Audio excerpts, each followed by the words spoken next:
Polda Nusa Tenggara Barat mempercepat pengusutan kasus 3 santri yang dibakar oleh seniornya di Lombok Tengah, Nusa Tenggara Barat. Dalam kasus ini, para korban mengalami luka berat. Salah satu korban bahkan meninggal dunia. Beginilah kondisi salah satu dari 3 santri yang dibakar oleh kakak kelasnya di salah satu pondok pesantren di Lombok Tengah.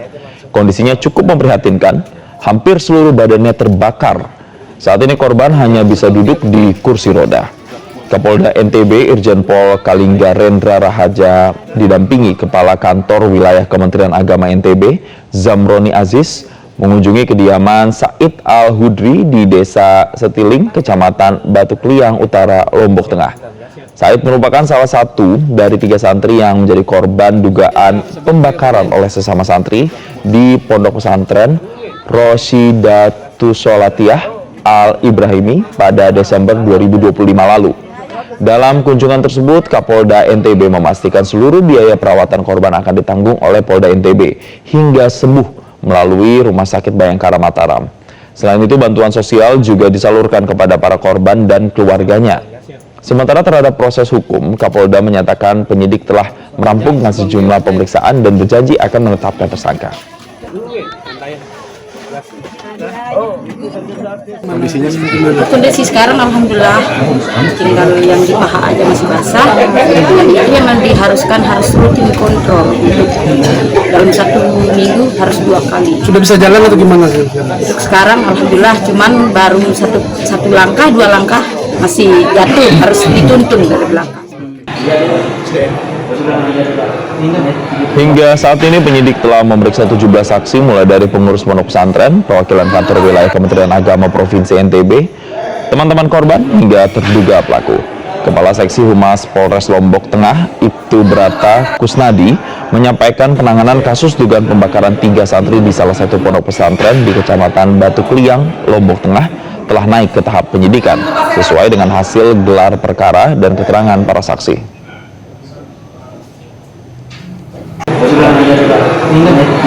Sejauh ini kasus tetap kita dalam proses untuk penyelidikan, dan di hari Sabtu kemarin tanggal 4 ya, kasusnya sudah kita tingkatkan ke penyidikan.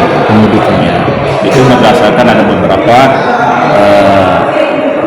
pertimbangan dengan alat bukti berupa keterangan saksi, kemudian keterangan ahli pidana, dan sekitar kurang lebih kalau tidak salah 17 yang diminta keterangan, termasuk dari pondok pesantren, kemudian dari korban maupun dari saksi teman korban, dan dari Kemenak juga kita sudah minta. Pemirsa, kasus dugaan santri dibakar resmi ditingkatkan dari penyelidikan ke penyidikan oleh Satreskrim Polres Lombok Tengah setelah memeriksa lebih dari 15 saksi. Dan untuk mengetahui bagaimana perkembangan kasus ini, kita bergabung bersama kuasa hukum korban sekaligus Ketua Lembaga Perlindungan Anak Mataram, Joko Jumadi, melalui sambungan virtual. Selamat pagi, Pak Joko. Selamat pagi, Mas Dengen. Ya, Pak Joko, ini langsung saja terkait dengan kasus yang menyebabkan ada 3 santri terbakar. Jadi sebenarnya kronologinya seperti apa? Apakah benar ada indikasi dugaan pembakaran yang dilakukan oleh seniornya di pondok pesantren tersebut? Iya, jadi memang kejadian ini kan sebenarnya terjadi pada tanggal 13 Desember tahun 2025. Jadi awal mulanya terduga pelaku itu kakak kelas, jadi kelas 3 SMP, itu meminta salah satu korban untuk membeli bensin. Nah, awalnya untuk beli bensin itu untuk membersihkan cat katanya. Kemudian si korban itu membeli bensin 1 liter dijadikan 2 menggunakan botol air mineral yang 600 mili. Nah, yang satu itu ditaruh di kamarnya si terduga pelaku, sedangkan satu lagi dibawa ke satu ruangan kosong yang dulunya adalah kamar, tapi kemudian diubah menjadi kayak tempat naruh barang-barang yang tidak terpakai, jadi kayak gudang gitu. Nah, di dalam gudang itu sudah ada 1 orang korban. Jadi total akhirnya yang ada dalam ruangan itu ada 5 orang. Jadi 1 orang pelaku dengan 4 orang santri yang lain. Di dalam kamar itu si terduga pelaku menuangkan bensin ke ke kotak mika, plastik mika. Nah, kemudian dibakar. Tujuannya waktu itu mau meluruskan kayu. Jadi sebelumnya anak-anak ini yang si terduga pelaku dengan 2 orang korban itu mencari kayu untuk bahan ketapel. Jadi untuk bahan ketapel. Nah, karena dia bengkok, dia mau diluruskan menggunakan dengan cara dibakar. Nah, ternyata pada saat membakar kayu tadi, api itu menyambar ke botol bensin yang tadi dibawa. Karena kemudian menyebar dan membesar, si terduga pelaku itu menendang botol itu sehingga menyebabkan api menyebar di dalam gudang itu. Nah, pada saat api membesar, si pelaku dengan 1 orang anak yang namanya Yus itu bisa keluar. Nah, keluar, tapi kemudian menyebabkan pintu itu tertutup. Tidak bisa kemudian dibuka oleh 3 santri yang terjebak di dalam.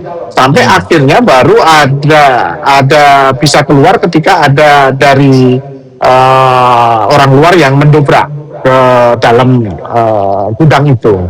Nah, itu kejadiannya. Nah, cuman pada saat sebelum terjadinya peristiwa itu ada 1 korban yang dibully oleh terduga pelaku dengan cara dibuka celananya waktu itu. Nah, korban itu lapor ke Ustadz bahwa dia menjadi korban.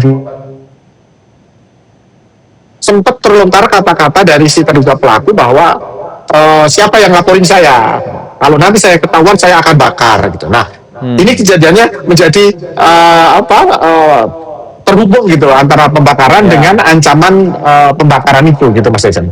Ini yang mau saya konfirmasi, karena kalau dari berita yang kami dapatkan begitu Pak, kalau tadi Bapak bilang kan itu kan terbakarnya saya bisa simpulkan tidak secara sengaja begitu, karena menyebar begitu ya Pak, dan ditambah dengan kepanikan situasi di situ. Tapi kalau di berita yang saya baca, yang kami dapatkan, ada upaya penyiraman bensin ke korban.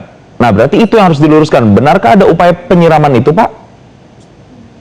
Kami hanya berdasarkan saksi ya, fakta yang ada ya dari saksi korban maupun saksi yang pelaku. Memang tidak ada kemudian kesengajaan untuk menyiram begitu. Jadi kalau ada bahasa kemudian ditelanjangi kemudian disiram, itu tidak ada di dalam fakta-fakta yang disampaikan oleh para korban. Oke, lalu dari tanggapan pondok pesantren sendiri terhadap korban yang saat ini sudah menjalani perawatan. Kami dapatkan informasinya juga pihak pondok pesantren ini bahkan tidak memberikan bantuan begitu Pak, terkait dengan upaya kesembuhan dari korban. Ini konfirmasinya seperti apa Pak Joko?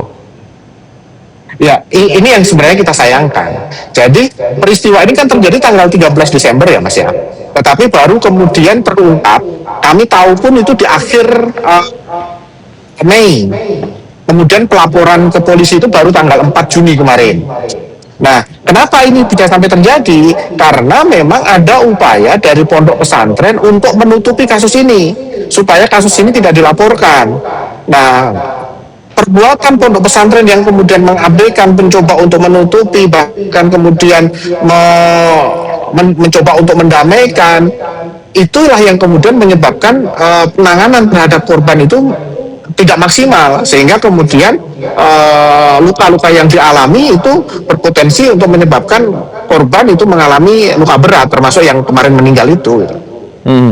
Baik, Pak Joko, saya juga ingin konfirmasi, ada kabar bahwa pihak pondok pesantren itu katanya memberitahu kepada keluarga korban untuk nantinya ada denda sebesar kurang lebih 7 juta rupiah kalau pihak keluarga korban ini melapor begitu. Benarkah ada ancaman seperti itu atau himbauan seperti itu dari pihak pondok pesantren?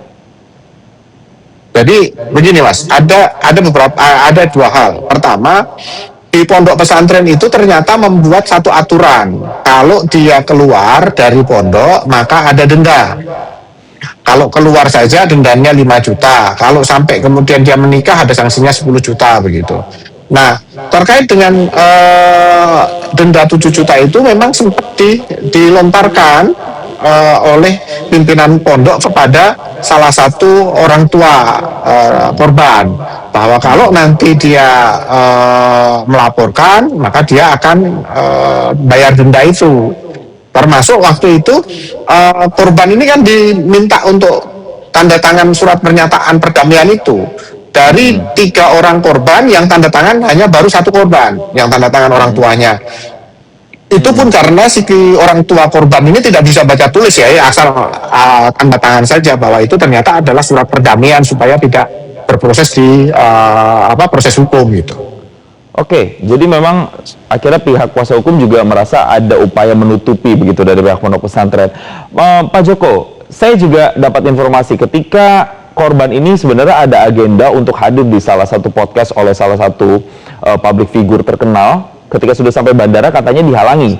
Apakah benar demikian? Ya. Dan terakhir, apa yang jadi harapan terkait dengan pendalaman kasus ini? Karena ini sudah berlangsung sejak 2025, sudah sampai cacat begitu ya, karena akibat kebakaran. Apa Pak kira-kira? Ya, yang pertama saya ingin menjelaskan bahwa kejadian yang kemarin pertama memang tidak sepengetahuan dari kami sebagai kuasa hukum. Nah, kuasa hukum tidak tahu kalau ada undangan ke podcast itu. Nah, posisinya anak ini ada dalam perawatan rumah sakit. Jadi anak 2 ini kan sejak hari Senin itu kan dibawa ke Rumah Sakit Bayangkara untuk mendapatkan perawatan yang lebih intensif supaya kemudian lukanya cepat sembuh. Nah, pada hari kemarin itu posisinya anak harus konsul ke dokter bedah plastik di rumah sakit provinsi.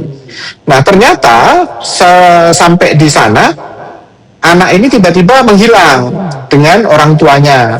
Nah, teman-teman dari Polda yang merasa bahwa ini adalah tanggung jawabnya dia mengantar dan kemudian kok tiba-tiba menghilang, bingung. Akhirnya mencari dan dapat informasi bahwa anak itu tiba-tiba sudah ada di bandara, sehingga kemudian teman-teman dari Polda datang ke bandara membawa anak itu kembali, karena memang posisinya anak itu dalam perawatan di rumah sakit dan tidak ada komunikasi soal dia akan pergi ke Jakarta itu gitu loh. Oke. Nah, itu yang terjadi sehingga memang kalau dari LPA tidak pernah menghalang-halangi dan tidak ada di lokasi, tetapi murni karena perawat yang membawa ke rumah sakit itu kehilangan anak dan kemudian akhirnya mencari untuk dibawa pulang. Nah, harapan kami, kita berharap kasus ini juga berjalan, proses hukumnya berjalan, sehingga hari ini rencana ada penetapan tersangka. Tapi yang lebih penting lagi adalah bagaimana pemulihan rehabilitasi medis, karena salah satu korban itu mungkin masih harus 4-5 kali menjalani bedah plastik untuk memulihkan luka-lukanya. Begitu Mas Janjan. Baik, pemulihan dan bahkan juga terkena trauma psikologis itu yang jadi juga concern utama dari pihak kuasa hukum untuk pemulihan korban. Terima kasih kuasa hukum korban Pak Joko Jumadi telah memberikan keterangannya bersama kami di Selamat Pagi Indonesia. Jelajahi cara baru mendapatkan informasi. Download Metro TV Extend sekarang.